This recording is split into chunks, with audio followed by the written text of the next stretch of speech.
Rajiv Ranjan screen पर। राजीव रंजन हमारे एक दर्शक हैं, वो भी बल्कि सवाल पूछ रहे हैं कि ये जो कंगना रनौत बयान पर बयान दे रही हैं, ये संयोग है कि प्रयोग है?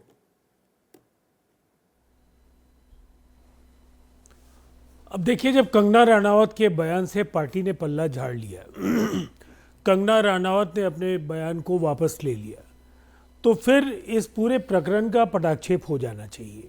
पटाक्षेप हो जाए। एक महीना पहले बयान दिया था, तब भी ऐसे चुप कराया गया, कहा गया निजी बयान है, लाशें लटक रही हैं, बलात्कार हो रहे थे।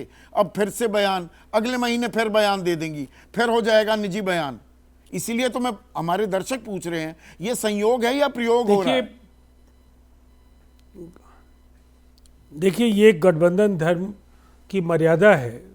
भारतीय जनता पार्टी का अंदरूनी मसला है कि वो इसे अनुशासन के दायरे में मानते हैं तो आगे क्या कार्रवाई करेंगे, लेकिन ये स्पष्ट संकेत भारतीय जनता पार्टी की ओर से उन्हें दे दिया गया है।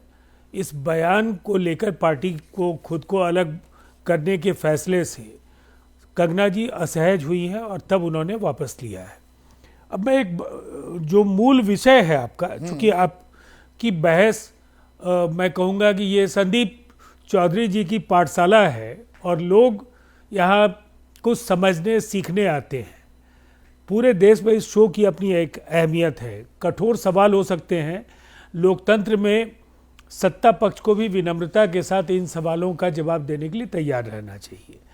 इसीलिए मैं मानता हूँ कि इस पूरे प्रकरण पर जो मैं समझता हूँ, मैं वो कहना चाहूँगा कि आज देश की जीडीपी में कृषि क्षेत्र का जो अनुपात है, जो उनकी हिस्सेदारी है, और जिस तरह से देश की आबादी के 2/3 लोग कृषि क्षेत्र पर निर्भर हैं, तो ये एक बड़ा असंतुलन है। अगर जिंदगी बेहतर हो किसानों की, कृषि क्षेत्र की उत्पादकता बढ़े और योजनाओं का लाभ वो ले पाएँ, धरना प्रदर्शन आंदोलन के बजाय अगर वो खेतों में मेहनत करेंगे, तो शायद कृषि क्षेत्र के लिए ये बेहतर दौर इसलिए है कि जो फैसले हैं पिछले 100 दिनों में, अकेले किसान सम्मान निधि के 20,000 करोड़ रुपए की राशि उनके खाते में हस्तांतरित, साथ साथ सम्मान निधि से बेहतर उनकी आमदनी दोगुनी हो जाए, वो तारीख, वो मियाद, वो भी खत्म हो चुकी है, 31 दिसंबर 2022 वाली। मुझे थोड़ा वक्त दे दीजिए। हाँ, 30 सेकंड सवालों का भी जवाब दूंगा।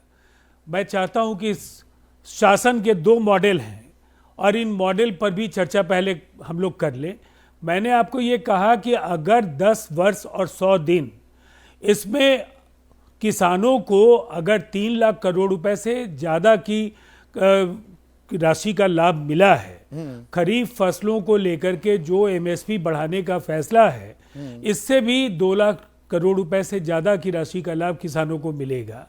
फसलों के आयात और निर्यात नीति को लेकर जो बड़े फैसले हैं, जहां आवश्यक है निर्यात शुल्क को कम किया गया, जहां आयात शुल्क को बढ़ाने की आवश्यकता हुई वहां बढ़ाई गई, और इन सबके विश्लेषण से स्पष्ट हो जाएगा। चूंकि आपने सेकंड में बांधा है, नहीं तो मैं और विस्तार से जाता, खाद्यान्न तेल से लेकर के तमाम मसलों पर किससे किसकी सेहत बदलेगी।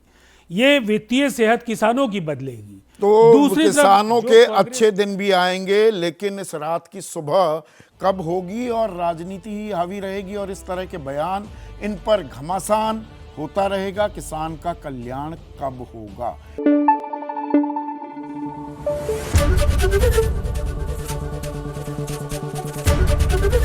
एबीपी न्यूज आपको रखे आगे।